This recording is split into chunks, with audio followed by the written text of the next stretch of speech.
السلام عليكم ورحمة الله وبركاته. الحمد لله رب العالمين والصلاة والسلام على رسوله الأمين وعلى آله وصحبه أجمعين. أعوذ بالله من الشيطان الرجيم. بسم الله الرحمن الرحيم. من يشفع شفاعة حسنة يكن له نصيب منها ومن يشفع شفاعة سيئة يكن له كفل منها وكان الله على كل شيء مقيتا. وإذا حييتم بتحية فحيوا بأحسن منها أو ردوها إن الله كان على كل شيء حسيبا. آج درس قرآن میں آپ حضرات کے سامنے سورہ نساء کی آیت نمبر 82 اور 83 کو ان دونوں آیتوں کی تلاوت کی گئی ہے. اللہ رب العالمین نے پہلی آیت کریمہ کے اندر یہ بات بیان کی کہ اگر کوئی آدمی دنیا میں کسی اچھے کام کے سلسلے میں کسی کی سفارش کرتا ہے تو اللہ تعالیٰ اس کا بدلہ اسے عطا کرتا ہے، اور اگر کوئی آدمی اس دنیا میں کسی برائی پر کسی برے کام پر کسی کی سفارش کرتا ہے تو اللہ تعالیٰ اس کا بھی بدلہ اسے عطا کرے گا. دوسری آیت کریمہ کے اندر اللہ تعالیٰ نے یہ بات بیان کی کہ جب بھی آپ کسی کو سلام کریں، بدلے میں سلام کے جواب میں جس آدمی کو سلام کیا جا رہا ہے وہ بدلے میں آپ کو اس کا اچھا جواب دے. یہ دونوں آیتیں آپ کے سامنے پڑھی گئی. پہلی آیت کے سلسلے میں ہم ترجمہ کریں گے، اس کے بعد اس کی تفصیل بتا کر پھر دوسری آیت کو مختصر انداز میں آپ کے سامنے پیش کریں گے. اللہ نے کہا من یشفع شفاعۃ حسنۃ، کہ جو کوئی آدمی کسی اچھے کام پر، حسنہ کہتے ہیں کسی نیکی پر، کسی اچھے کام پر، من یشفع شفاعۃ حسنہ، جو کوئی آدمی کسی بھلائی پر کسی کی سفارش کرتا ہے، یکن لہ نصیب منہا، تو اللہ تعالیٰ اس اچھے سفارش پر اللہ تعالیٰ اسے بدلہ عطا کرتے ہیں. وَمَنْ يَشْفَعْ شَفَاعَةً سَيِّئَةً، اور جو کوئی آدمی کسی برائی پر کسی کی سفارش کرتا ہے، يَكُنْ لَهُ كِفْلٌ مِّنْهُمَا، تو اللہ تعالیٰ اسے اس کا بدلہ عطا کرتے ہیں. وَكَانَ اللَّهُ عَلَى كُلِّ شَيْءٍ مُقِيتًا، اور اللہ تعالیٰ کے پاس ہر چیز کا حساب اللہ کے پاس موجود ہے. یہ آیت کریمہ کا سلیس ترجمہ تھا جو آپ کے سامنے پیش کیا گیا. اب آئیے اس آیت میں اللہ رب العالمین نے یہ بات بیان کی کہ جو کوئی آدمی کسی اچھائی میں کسی نیک کام میں کسی کی سفارش کرتا ہے. اب یہاں پر حسنہ سے مراد کیا ہے؟ حسنہ سے مراد یہاں پر ہے کہ آدمی اگر دنیا میں کسی آدمی کی کسی اچھے کام میں مدد کرتا ہے، شفاعت سے مراد مدد کرنا، کہ دنیا میں اگر کوئی آدمی کسی آدمی کی کسی اچھائی میں کسی نیکی میں کسی آدمی کا اگر ساتھ دیتا ہے، مدد کرتا ہے، تو اللہ تعالیٰ فرماتے ہیں ہم اس اچھائی کے کام کرنے والے کو اور اچھائی کے کام میں مدد کرنے والے کو دونوں کا نیکی ثواب دیں گے. کیا مطلب؟ مطلب یہ ہے بتا تب میں ہوں کوئی اچھا کام میں کرنے جا رہا ہوں، نیکی کا کام کرنے جا رہا ہوں، میرے پاس اس نیکی کو کرنے کے لیے آپ کی اگر ضرورت پڑے مجھے، اور آپ کہہ رہے ہیں کہ مول صاحب میں بھی آپ کے ساتھ مل کر اس نیکی کو کروں گا، ہم دونوں مل کر کر لیں گے. تو اصول یہ ہے کہ اگر کوئی آدمی اس دور زمین پر کسی اچھائی کے کام کرنے والے کے ساتھ مل کر اس اچھائی کے کام کو کرتا ہے تو اللہ تعالیٰ فرماتے ہیں ہم دونوں کو بھی اس کا اجر دیں گے. اچھائی کے کرنے والے کو، اچھائی کے کام میں مدد کرنے والے کو ہم دونوں کو بھی ثواب دیں گے. قرآن مجید کا اس آیت کے سلسلے میں ایک اور آیت کریمہ آپ جوڑ لیں جس میں اللہ تعالیٰ نے سورہ مائدہ کی غالباً یہ دوسری یا تیسری آیت ہے. اللہ نے فرمایا تعاونوا علی البر والتقوی ولا تعاونوا علی الاسم والعدوان. اللہ نے کہا لوگوں تقوی کے اور اچھائی کے کاموں میں، نیکی کے کاموں میں، تعاونوا علی البر والتقوی، نیکی کے کاموں میں اور تقوی کے کاموں میں آپس میں ایک دوسرے کی مدد کرو. وَلَا تَعَاوَنُوا علی الاثم والعدوان، اور گناہ کے کاموں میں، دشمنی کے کاموں میں، برے کاموں میں ایک دوسرے کی مدد مت کرو۔ قرآن مجید کی آیت کریمہ دیکھیں آپ، اللہ تعالیٰ نے تمام چیزوں کو اس میں بیان کر دیا۔ مثال کے طور پر ایک آدمی ہے جو گناہ کا کام کرنے جا رہا ہے، کہیں برائی کا کام کرنے جا رہا ہے، اور آپ سے پوچھ رہا ہے کہ فلاں یہ برائی کا اڈا کہاں ہے جہاں مجھے برائی کرنا ہے۔ وہ آدمی آپ سے پوچھ رہا ہے کہ مجھے برائی کرنا ہے، وہ برائی کا اڈا کہاں ہے جہاں مجھے برائی کرنا ہے۔ اگر آپ سے وہ اس بارے میں کچھ مدد دیتا ہے، ایڈریس کا یا پھر پتہ کا، اگر آپ سے کوئی سوال کرتا ہے کہ مجھے فلاں کام کرنا ہے گناہ کا، بتاؤ کہ اس گناہ کا جو ایڈریس ہے وہ کہاں ہے، اگر آپ اس سلسلے میں اس کی مدد کرتے ہو تو پھر آپ بھی اس برائی کے کرنے والے میں آپ بھی اس کی مدد کر رہے ہو۔ کیوں؟ اس لیے کہ اصول یہ ہے کہ گناہ کے کام، برائی کے کام میں مدد کرنے والے کو وہی بدلہ ملے گا جو برائی کرنے والے کو ملتا ہے۔ اس کی ایک اور مثال، ایک آدمی ہے جو اچھائی کے کام کو کرنے جا رہا ہے، مثال طور پر نماز پڑھنے جا رہا ہے، فلاں مسجد کے بارے میں آپ سے پوچھا ہے، بتاؤ بھائی یہ مسجد، مجھے یہاں نماز پڑھنا ہے، بتاؤ یہ مسجد کہاں ہے۔ اگر اس سلسلے میں آپ اس کی مدد کرتے ہو تو نماز پڑھنے والے کو جو اجر ملتا ہے نا، وہ وہی اجر آپ کو ملے گا۔ کیوں؟ اس لیے کہ آپ نے اچھائی کے کام میں اس کی مدد کی ہے۔ تو اللہ نے یہی بات کہا، تعاونوا علی البر والتقوی ولا تعاونوا علی الاثم والعدوان۔ اس سلسلے میں شیخ صالح عثیمین کا ایک قول بھی آپ کے سامنے پیش کر دوں۔ غالباً انہوں نے یہ بات اس وقت کہی جب ان سے سوال کیا گیا کہ ایک مسلمان ہے جو غیر مسلموں کی عیدوں میں یا ان کے تقاریب میں اپنا کوئی کاروبار کرتا ہے۔ کیسا کاروبار؟ ان کی عیدوں میں جو چیز لگتی ہے وہی کاروبار اگر کوئی آدمی اسی دن کرتا ہے، خاص کر اسی دن وہ کاروبار کرتا ہے، تو کیا اس سے کاروبار کرنا صحیح ہے غلط ہے؟ شیخ صالح عثیمین نے اس کے جواب میں یہی آیت کریمہ پڑھی اور کہا کہ اگر کوئی مسلمان اس کا کاروبار اگر اس عید سے متعلق ہے جو لوگ کر رہے ہیں، تو پھر اس دن میں اس کاروبار کو کرنا گویا کہ یہ ان کی مدد کرنے کے برابر ہے، یہ ان کی مدد کرنے کے برابر ہے۔ تو یہ ہمارے سلف صالحین ان سلسلے میں بہت ان کے مضبوط اقوال تھے۔ اگر آج یہ اقوال ہمارے سامنے اگر پیش کیے جائیں ہمارے لوگوں کے سامنے، تو بولتے ہیں عالموں کو کوئی دوسرا کام ہی نہیں، خالی کیا ہے ہمارے کاروبار پہ جو ہے چکرے لگاتے عالمہ۔ نہیں، یہ چیزیں آپ کو سننے کے لیے بڑی سخت لگتی ہے، لیکن گہرائی میں جاؤ تو اس میں بہت ساری باتیں آپ کو ملے گی۔ تو معلوم یہ ہوا کہ شیخ صالح عثیمین نے اس کے جواب میں یہ بات بیان کی اور قرآن مجید کی آیت کریمہ پڑھی، کہا تعاونوا علی البر والتقوی ولا تعاونوا علی الاثم والعدوان۔ کیونکہ سب جو سعودیہ کے جو شیوخ ہوتے ہیں نا، ذرا لمبی گفتگو نہیں کرتے، وہ بات مختصر کرتے لیکن پوائنٹ کی بات کر کر بات ختم کرتے۔ اب آگے سوال کریں گے کہ کیوں ایسا، کیوں ایسا، تو وہ اس کے بارے میں نہیں بولتے، بس دلیل بولتے ختم، بس ماننا ہے مانو یا آگے آپ کی مرضی۔ تو اس سلسلے میں یہاں پر قرآن مجید کی اس آیت میں اللہ نے یہی بات بیان کی، کہا من یشفع شفاعۃ حسنہ یکن لہ نصیب منہا۔ آگے اللہ تعالیٰ نے یہی بات بیان کی، ومن یشفع شفاعۃ سیئۃ یکن لہ کفل منہما۔ اللہ فرماتے ہیں اگر کوئی آدمی کسی برائی کے کام میں کسی آدمی کی مدد کرتا ہے، یکن لہ کفل منہما، تو وہ بھی اس آدمی کی برائی میں برابر کا حصے دار ہے۔ کفل کہتے ہیں حصے دار کو۔ اب یہاں پر آپ اس بات کو بھی جان لیں کہ اس آیت میں یہ بات بیان کی گئی کہ اگر کوئی آدمی کسی برائی کے کام میں کسی آدمی کی مدد کرتا ہے تو اللہ فرماتے ہیں بدلہ اس کو وہی دیا جائے گا جو برائی کا کام کر رہا ہے۔ یہ اللہ کا اصول ہے۔ اس سلسلے میں قرآن مجید کی بے شمار آیتیں اللہ تعالیٰ نے اس آیت کے سلسلے میں بیان کی ہیں۔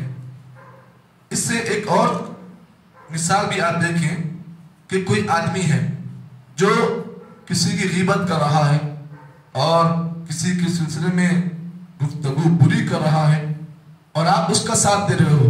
کیسا؟ ایک آدمی غیبت کر رہا ہے کسی آدمی کی، آپ کے سامنے غیبت کر رہا ہے، تو آپ کیا کرتے ہیں؟